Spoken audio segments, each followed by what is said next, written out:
Hey everybody, how's it going? Another awesome day in the power saw shop. I'm barring some saws up. I'm getting ready to go do some yin-yinning. It's been very unseasonably warm out, and I want to go and cut some wood if possible. And before it gets wet, it's going to get wet here in a week or two, and if I can, I'd like to get my firewood in going. We got the Super Pro 70 here. This saw, friends, I'm gonna say I'm actually very impressed with it. Wasn't sure at the beginning. This was one of those saws that I had to make a few tweaks to it. We did have that air leak, which we solved. I put a new intake boot on it and tweaked the carb a little bit, made new gaskets again, and it seems to be running pretty good. So what I'm doing today, as you guys can see, I have homemade guide plates. This saw didn't have any. I had to fix the chain adjuster. Just little odds and ends. It is a turd saw, and whatever. It's going to cut wood, and it's going to do it with authority. I'm going to show you guys. I took this thing outside the other day, a few days ago. It was minus 25 Celsius. Not the best weather for testing. When the air is that cold, it can be very hard to get enough fuel into a power saw. This thing did very well. I turned it up in the video. That is those two logs that I manhandled into the back of the Tundra. And that stuff is hard, gnarly, full of knots, and frozen. So I'm going to cut right here. Check this thing out, guys. I'm super happy with it.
guys think? Yeah. Once I got this thing tuned where I wanted it, wow. This saw is impressing me, but here's the deal, guys. It don't matter if I'm impressed. The reason why I want to build Macs and send them to Buckin is that guy's been running Macs for 25 years. He has most of the models, and he does work with them. So what better opportunity for a saw builder than to, you know, send something like this to Buckin and let him run it. So my initial testing of this saw tells me that it's pretty strong. So we'll have to wait and see. We don't know, right? I've put a few tanks through it, and it's getting stronger as I run it more.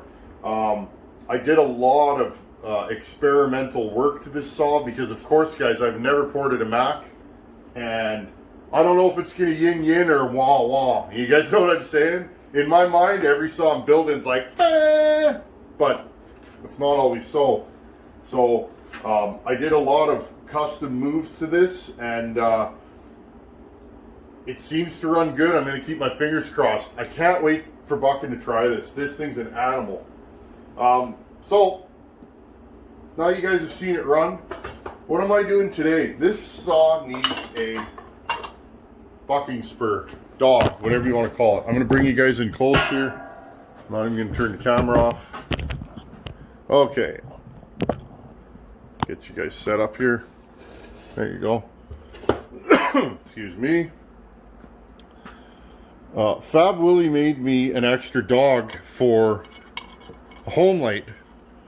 Now, the holes pretty much are exactly where I would want them, but I want this thing to sit on the ground. Okay, so what I'm going to do is I'm actually going to cut a new hole. I'm going to drill new holes, and I have to relieve this out so that Buckin can get nuts on here. So that's what I'm doing today. I want this thing to actually have a dog on it, and because those Westy Coast guys, they like big Mondo dogs like this. So that's what I'm doing today. I'll jump in and out, and I got to drill a couple holes, and I'll take my die grinder and just relieve this. This is a really nice dog, but this saves me a lot of time. So go check out Fab Whillie's The Hard Life. That's his channel. That's my good buddy. He just bought a Cummins that he's been working on his channel. Red cab long box 5-speed Cummins, if any of you guys are into that kind of stuff. Anyhow, I'll jump back when we get this thing more or less mocked up. I'll do a little grinding and cutting, and you guys can see the deal. Okay, I got this mocked up. Move this back here so you guys can see. I got this mocked up, and here's what we're dealing with here. So again, this will be laying on the ground more or less. That way, when Buckin puts a super long bar on here, it won't be able to tip forward. So we got the first hole drilled here. I'm just lining up the second hole, make myself a few reference marks, and we'll drill another hole, and then we can have another Fab Whillie Buckin spike on here. Good stuff. I love when a plan comes together. I'll jump back in a bit, guys. Okay, guys, let's see what we got here. I cut these bolts down. It's all about, it's like building a chopper or a hot rod. That's how I approach saw builds. You know, it's all about the little finishing touches, and you know, the little things that you do at the end. That's what brings the build to 100%. And I'm gonna do it whenever possible. Okay, these screw into here. I gotta fix this chain adjuster too. I gotta put a nut. I'm gonna double nut the back side of it just to keep it in place. Okay, so we got our nuts here, or our bolts. Okay, you guys see where I'm going with this? Have to keep these nuts nice and short. I don't want them to catch on anything, or these bolts. Now I just got to relieve this a little bit with a die grinder. Okay, so I'm just going to take my marker and just draw a little radius. Doesn't have to be far, just enough to get the scrunch in there.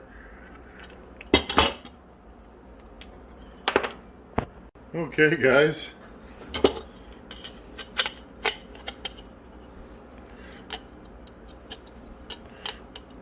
Figured I'd put a couple of acorn nuts on here. Just thinking of this thing going in and out of brush, and you know, the chopper guy in me wants wing nuts on everything, but I don't think that would work for the purposes of what we're building here. Okay. Let's just make sure we can put a nut on this easily, and then we got to do a little repair. The back of this guard is chipped. A couple of you guys noticed that well, I can get my finger in here. Buckin, how big are your hands, buddy? I think you got some pretty big mitts on you. Looks like it. Yeah, no problem. And a standard scrunch. Yeah, no problem. Okay, well. Okay, so that looks pretty rock and roll, I think. I might be a little biased, but I'm going to take you guys for a little ride here. What do you guys think? Yeah, well, that looks pretty gnarly. Okay, I'm going to try and make up a quick little chip guard for the back here so that the chips actually go down and not all over the muffler. Okay guys, I cut a little piece of hard rubber. It's like a piece of rubber mat. And I'm just going to make a chip guard for this kind of Donnie Walker style. I noticed he does that on his saws, and I think that's a heck of a good idea.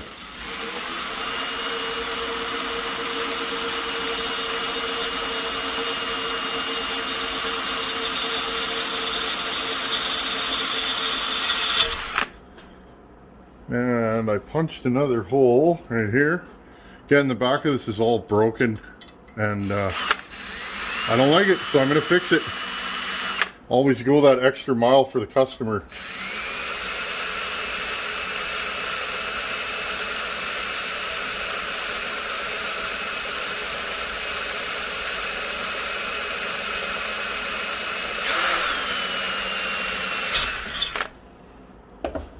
Okay, and I got these rivets here. Just going to re-drill these.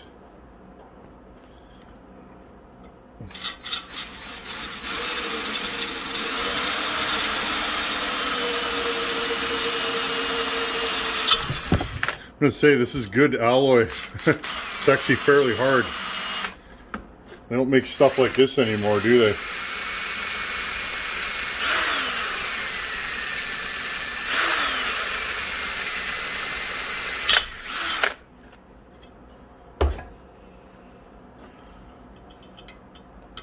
There we go. I want these rivets to fit in there tight. Okay, now I got one more on the bottom of the drill, which I already punched.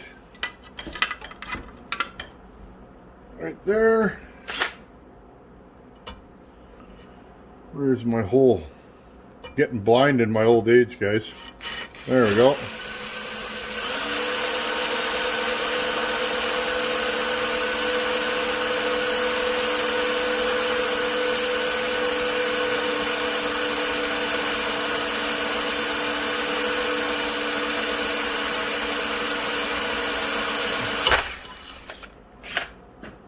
Right on. There we go.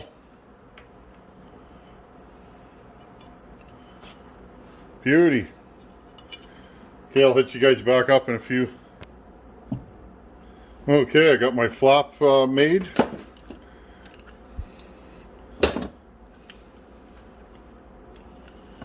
Pop rivets and JB Weld. Story of my life.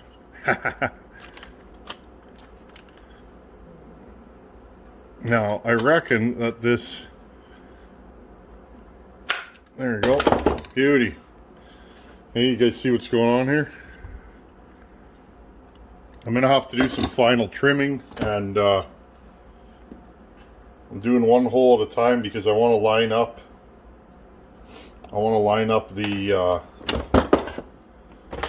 up the flap just so. There we go. Again, this is just function over form. We need this thing. We need this thing to not spit chips everywhere because it was frustrating me when I was running it. There we go. Okay, make sure that this is lined up. I was getting chips in the face everywhere and it was driving me nuts. So we're going to remedy that with this. There we go.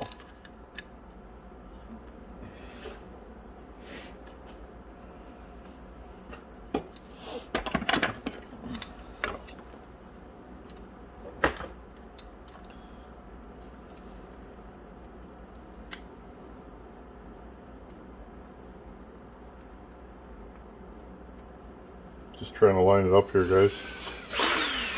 Okay. And one more rivet right here. Now I'm going to pre-fit this and make sure it lines up. Just give me a second here, guys. Okay. There we go. That fixes that. Got our West Coasty style dogs. Now look, this thing can't tip over.